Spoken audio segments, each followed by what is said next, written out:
پہلے بات کریں گے بابائے قوم قائد اعظم محمد علی جناح کے یوم پیدائش کے حوالے سے۔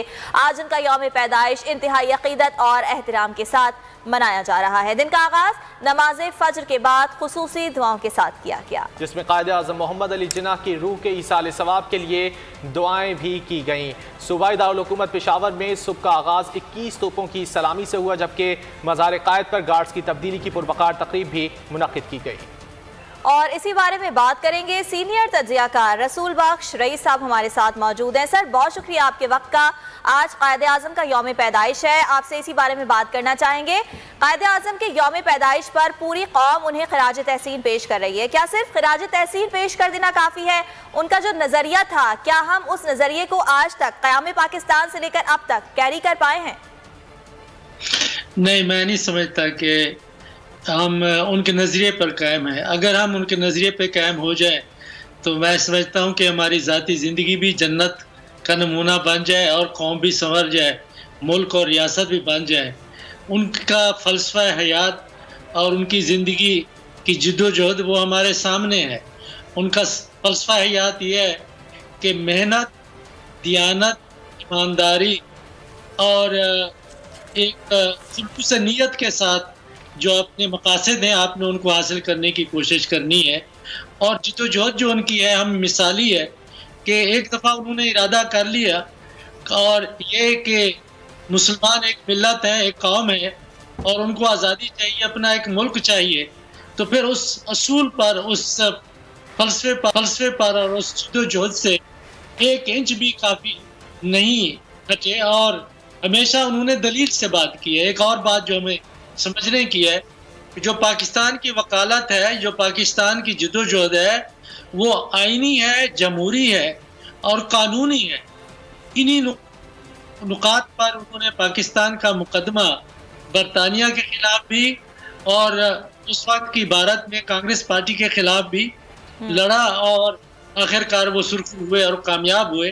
بدقسمتی سے ہمارے جو حکمران یہاں پہ آئے ہیں، جس قبیلے سے بھی آئے ہیں، جس سیاسی جماعت سے بھی آئے ہیں، جس ادارے سے بھی آئے ہیں، انہوں نے قائد اعظم کے فلسفہ حیات سے، ان کی زندگی کی مثال سے اور ان کے اصولوں سے کوئی وفا نہیں کی۔ اگر وہ کر لیتے تو آج ہماری قوم، ہماری ریاست، ہمارا ملک مختلف ہوتا۔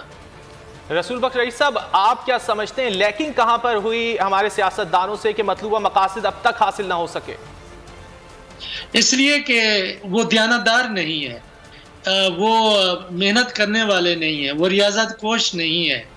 انہوں نے اپنی عملی زندگیاں اپنی زمینوں، اپنی جگیروں، اپنی تجارت، اپنی بزنس اسی سے انہوں نے وہ بنائی ہے، اور پھر جب ریاست کا اقتدار ان کو مل گیا تو صرف اپنے آپ کو فائدے دینے کے لیے اپنے قریبی عزیزوں کو، دوستوں کو، اور جو ان کے حاشیہ نشین تھے، جو ان کو گماشتے تھے، جو ان کی بد کرداری کو ایک اچھے کردار میں ہر جگہ کے اوپر پیش کرتے تھے، ان کو وہ نوازتے رہے۔ تو اگر دیانت نہیں ہے، انٹیگریٹی نہیں ہے، جس کی بات مسلمان مفکرین شروع سے لے کے آج تک کرتے آئے ہیں، وہ سادگی نہیں ہے، نیت میں خلوص نہیں ہے، تو کامیاب نہیں ہو سکتی۔ آپ پیسوں کے اپنے لیے ڈھیر بنا سکتے ہیں، اور وہ چوری کے پیسے ہیں، عوام کے چوری کے پیسے، اس سے اگر آپ ڈھیر بنا لیں تو کس کو آپ دھوکہ دے رہے ہیں؟ اپنے آپ کو ہی دھوکہ دے رہے ہیں۔ کہ وہ قائد اعظم کا وہ خواب جو تھا، ایک ایسی قوم جو محنت کرے، اپنے حق حلال کی کھائے، دیانتداری کرے، کہ کوئی چیز اقتدار سے بڑی امانت کسی کے پاس نہیں ہو سکتی۔ اس میں خیانت کیا ہے کہ آپ میرٹ کا خیال نہ رکھیں۔ اگر میرٹ کا خیال نہیں رکھتے تو آپ کو، مجھے اور غریب آدمی کو کون پوچھے گا؟ پھر تو جو ان کے جو خوش آمدی ہیں وہی نوازے جائیں گے۔ آپ دیکھیں کن لوگوں کو وہ نوازتے ہیں ہر ایک پارٹی میں۔ کسی ایک کی میں بات نہیں کر رہا، اور میں ایک دور کی بھی بات نہیں کر رہا، کہ ہمارے ملک میں وہ قائد اعظم کی قیادت سے متاثر اور خلوص نیت سے ان کے فلسفے پہ عمل کرنے والا مجھے آج تک کوئی سیاستدان نظر نہیں آیا پاکستان کی تاریخ میں۔ سر آج قائد اعظم محمد علی جناح کا یوم پیدائش ہے اور جو لوگ ہم میں نہیں رہتے ان کے گزر جانے کے بعد ان کا یوم پیدائش ہو یا پھر یوم وفات ہو ان کو یقینی طور پر یاد کیا جاتا ہے. قائد اعظم کی پرسنالٹی کے حوالے سے اگر ہم ڈسکس کریں، ان کی ایک کرزمیٹک پرسنالٹی تھی، کچھ مختلف تھے وہ لوگوں سے. ایک بات مجھے یاد آ رہی ہے کہ میں نے یہ سنا ہے کہ قائد اعظم محمد علی جناح اگر ایک ٹائی کبھی پہن لیا کرتے تھے تو دوبارہ اسے نہیں پہنتے تھے، ریپیٹ نہیں کرتے تھے. اس طرح کی اور باتیں ویورز کو بتائیے کہ ان کی پرسنالٹی میں اور کیا خاصیت تھی.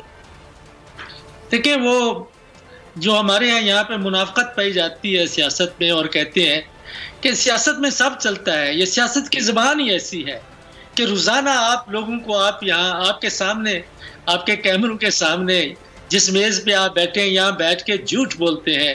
قائد اعظم سچے تھے، ہمیشہ سچائی ان کا معیار تھا کہ ہمیشہ زندگی میں جو انہوں نے، جب وہ کم عمری میں ہی انگلینڈ تشریف لے گئے تو وہاں انہوں نے قانون کا مطالعہ کیا، اور صرف قانون کا مطالعہ نہیں کیا، مغربی تہذیب کا مطالعہ کیا، اسلامی تہذیب کا، اسلامی تاریخ کا، ہندوستان کی تاریخ اور ثقافت کا مطالعہ انہوں نے کیا، اور ایک عالم فاضل بن کے نکلے. اگرچہ وہ ایک وکیل تھے، اور یہ نہیں ہے کہ صرف سیاست، تاریخ، فلسفہ اور قانون تک ان کا علم محدود تھا، بلکہ وہ ثقافت جو برطانیہ کی ہے، فلم ہے، ڈرامہ ہے، میوزک ہے، سب سے وہ آشنا تھے، اور کسی حد تک وہ متاثر بھی تھے. اور جب وہاں پہ تھے تو وہ ان کے رابطے تھے، وہ ملتے تھے ان لوگوں سے جو ہندوستان کی آزادی کی تحریک میں شامل تھے. ان میں سرفروش شاہ مہتا ہیں جن کا ذکر میں قابل ذکر ہے، پھر اسی طریقے سے گوکھلے ہیں جن سے وہ بہت متاثر تھے، اور پھر برطانیہ کی پارلیمان میں جا کے بیٹھتے تھے، سنتے تھے، لوگوں سے ملتے تھے. اور جب واپس ہماری برصغیر میں جب واپس آئے تو بمبے میں چلے گئے. وہاں انہوں نے جب پریکٹس شروع کی تو وہ اتنا ایمانداری اور دیانتداری سے کہ اگر آپ نے گھنٹوں کے حساب سے وہ پیسے لیتے تھے کہ آج میں نے اتنا گھنٹے آپ کا کام کیا، اتنا آپ کے فالتو ہیں، یہ واپس آپ لے جائیں.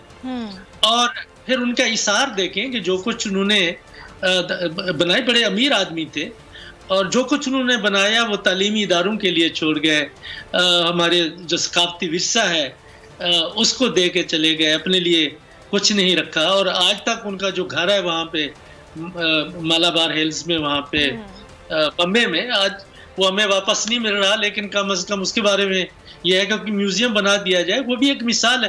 وہ ان کا ایک طرز زندگی ایسا تھا جو بالکل جدید تھا، لیکن تہذیبی طور پر ان کے رشتے زمین سے تھے، تاریخ سے تھے، اسلامی تہذیب اور فلسفے سے تھے، لیکن ایک ہر طریقے سے ایک جدید انسان تھے. وہ وہی انسان تھے جو میں سمجھتا ہوں کہ سر سید احمد خان کا جو مسلم جدت پسند تھے، مشرق وسطیٰ میں تھے، اس میں فارس میں تھے، توران میں تھے، ترکی میں تھے، بر صغیر میں تھے، یہ اسی دائرے میں ہیں. اقبال، حضرت علامہ اقبال، حضرت قائد اعظم رحمۃ اللہ علیہ، اور سر سید احمد خان، یہ بڑے. اور دیکھیں جو لکھنؤ کی تہذیب ہے، دہلی کی ہے، اور دکن کی ہے، وہاں سے بڑے بڑے مفکر اٹھے 18ویں صدی میں، 19ویں صدی میں. ان کے جو خواب تھے، جو انہوں نے ادب خصوص طور پر جو اردو زبان میں انہوں نے تخلیق کیا، تو قائد اعظم محمد علی جناح اور بعد کے جو پاکستان تحریک سے، آزادی کی تحریک سے وابستہ لوگ تھے، وہ اس تہذیب رشتے سے جڑے ہوئے تھے. تو یہ مغرب سے بھی آشنا، مغرب کی تہذیب سے بھی، لیکن جو اپنے قدم ہیں وہ اپنی تہذیب کو بھی جانتے تھے، بلکہ مغرب کی تہذیب سے بھی آشنا تھے. بہت شکریہ رسول بخش رئیس صاحب، آپ نے وقت دیا.